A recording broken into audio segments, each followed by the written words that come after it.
राधा राधा रटत ही सब व्याधा मिट जाए, ते कोटि जन्म की आपदा श्री राधा नाम सो जाए।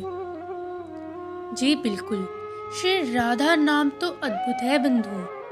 कोई एक बार, केवल एक बार श्री राधा नाम का उच्चारण करे तो ये कहा गया है ग्रंथों में, उसके करोड़ों जन्मों के पाप उसी क्षण नष्ट हो जाते हैं। स्वयं श्री कृष्ण कहते हैं, जिस समय मैं किसी के मुख से रा अक्षर सुन लेता हूँ, उस समय उसे मैं अपनी उत्तम भक्ति प्रदान कर देता हूँ, और धा शब्द का उच्चारण करने पर तो मैं प्रियतमा श्री राधा का नाम सुनने के लोभ से उसके पीछे पीछे चल देता हूँ। फिर मैं ये नहीं देखता वो कितना पापी है।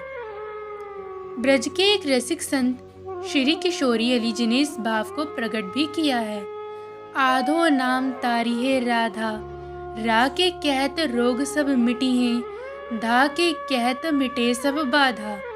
राधा राधा नाम की महिमा, गावत वेद पुराण अगाधा। अली किशोरी रटो निरंतर, वेगही लग जाए भाव समाधा। कितना सुंदर रूप से श्री राधा नाम का व्याख्यान किया गया है कि राधा नाम तो आधार है जीवन का।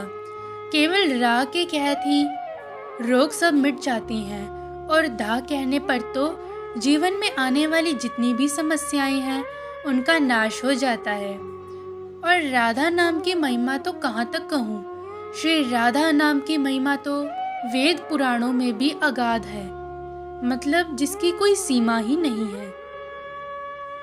राधा नाम की महिमा को केवल एक पंक्ति में नहीं कहा जा सकता।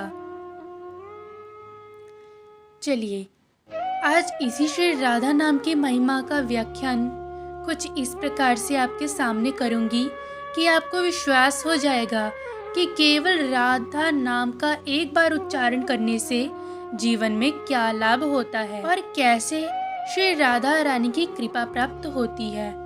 बहुत ही सीधी सी बात है, केवल एक बार राधा नाम का उच्चारण कर लें, आपके जीवन में जो भी समस्याएं हैं, जो भी शंका हो, वो श्री राधा नाम से ही मिट जाती हैं। अब शुरू करते हैं इस कथा को। एक व्यक्ति था, एक बार एक संत उसके नगर में आए। वह उनके दर्शन करने गया और संत से बोला, स्वामी जी, मेरा एक बेटा है, वो ना तो भगवान को मानता है और ना ही पूजा पाठ करता है। जब उससे कहो तो कहता है कि मैं किसी संत को नहीं मानता, अब आप ही उसे समझाइए। स्वामी जी, कुछ आप कीजिए, आप कृपा हमारे घर पधारें। एक दिन फिर संत उसके घर आए। व्यक्ति ने कहा कि संत जी, पहले आप कुछ खा पी लीजिए, उसके बाद आप मेरे बेटे के पास जाइए। संत बोले, मुझे किसी भी चीज़ की आवश्यकता नहीं है, मैं जो काम करने आया हूँ मुझे वो काम करने दे। कहाँ है आपका बेटा? तो वो बोला, सामने वाले कक्ष में बैठा है। संत उसके पास पहुँचे और बोले, बेटा, ओ बेटा, केवल एक बार श्री राधा नाम बोल दो। लड़का बोला, नहीं, मैं नहीं बोलूँगा। संत ने फिर कहा, केवल एक बार ही तो बोलना है श्री राधा नाम, बोल देना। वो फिर नहीं बोला, मैं नहीं बोलूँगा, मैं भगवान को मानता ही नहीं हूँ, तो क्यों लूँ भगवान का नाम। संत ने कितनी ही बार कहा, पर वो हर बार ना ना, मैं नहीं लूँगा यही कहता, और आखिरकार उसने बोल ही दिया कि मैं नहीं लूँगा राधा नाम, मुझे इसकी आवश्यकता ही नहीं है। संत बोले, तू बोल या ना बोल, मेरा काम तो हो गया। बस एक काम करना, जब भी तेरी मृत्यु हो, बस यमराज से ये पूछना कि श्री राधा नाम की क्या महिमा है। उस लड़के का पूरा जीवन बीत गया। बस उसी समय उसने राधा नाम बोला था कि मैं राधा नाम नहीं लूँगा। इसी में उसने राधा नाम को उच्चारण कर दिया था। उसके पश्चात उसने कभी भी राधा नाम नहीं लिया। उसकी मृत्यु हुई। वो यमराज के पास पहुंचा। उसने यमराज के पास पूछा, आप केवल मुझे इतना बता देंगे क्या, श्री राधा नाम की क्या महिमा है? यमराज बोले, नहीं, मैं नहीं जानता, शायद इंद्र जानते होंगे। इंद्र तो सब देवताओं में श्रेष्ठ हैं, वो तो अवश्य ही जानते होंगे। ठीक है, मैं तुम्हें इंद्र के पास लेकर चलता हूँ। उसके बाद यमराज ने उसकी पालकी को उठाया और इंद्र के पास पहुँचे। इंद्र से पूछा, हे इंद्रदेव, हे देवताओं में श्रेष्ठ, क्या आप बताएंगे श्री राधा नाम की क्या महिमा है? तो इंद्र ने कहा, अरे ये तुमने क्या पूछ लिया? श्री राधा नाम की महिमा तो मैं व्याख्यान ही नहीं कर सकता। श्री राधा नाम की महिमा तो अद्भुत है, इसका व्याख्यान तो केवल ब्रह्मा जी ही कर सकते हैं। उसके बाद इंद्र और यमराज उसकी पालकी को उठाकर ब्रह्मा जी के पास पहुंचे। ब्रह्मा जी ने देखा कि ये व्यक्ति कौन है जिसकी पालकी उठाकर स्वयं इंद्रदेव और यमराज चले आ रहे हैं। तो ब्रह्मा जी ने पूछा, ये व्यक्ति कौन है? तो इंद्र और यमराज बोले, ये पृथ्वीलोक से आया है और श्री राधा नाम की महिमा पूछ रहा है। कृपा करके आप ही बता दें कि श्री राधा नाम की क्या महिमा है।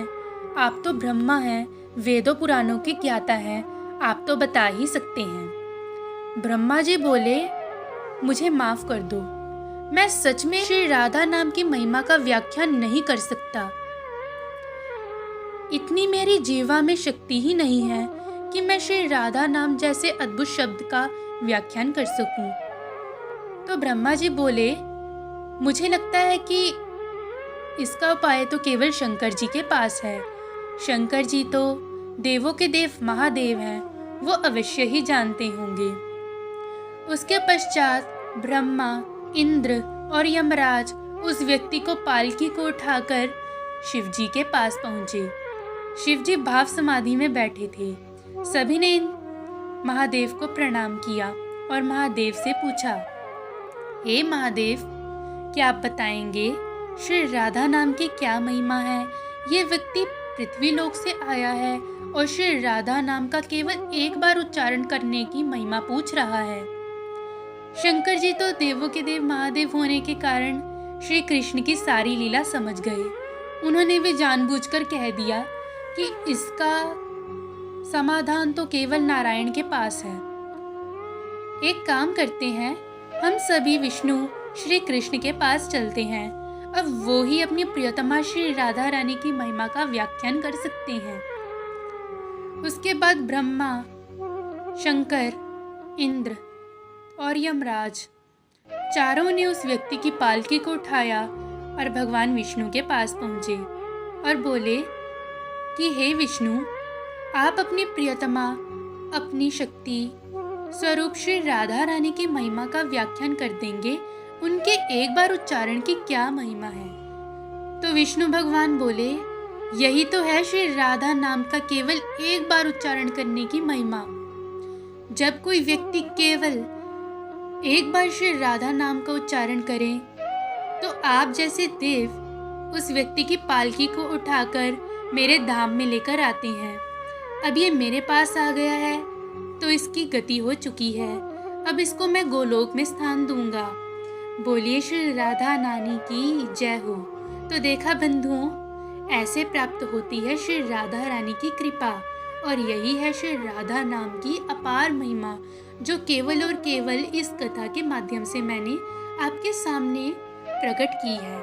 अगर आपको ये वीडियो अच्छी लगी हो तो लाइक बटन पे क्लिक करें, और आपका अगर कोई भी प्रश्न हो या कोई भी व्यक्ति कथा सुनना चाहते हैं तो प्लीज़ नीचे कमेंट सेक्शन में ज़रूर बताएं। मैं वीडियो वो जल्दी से अपलोड कर दूँगी। तब तक के लिए बड़े प्रेम से बोलिए राधे राधे।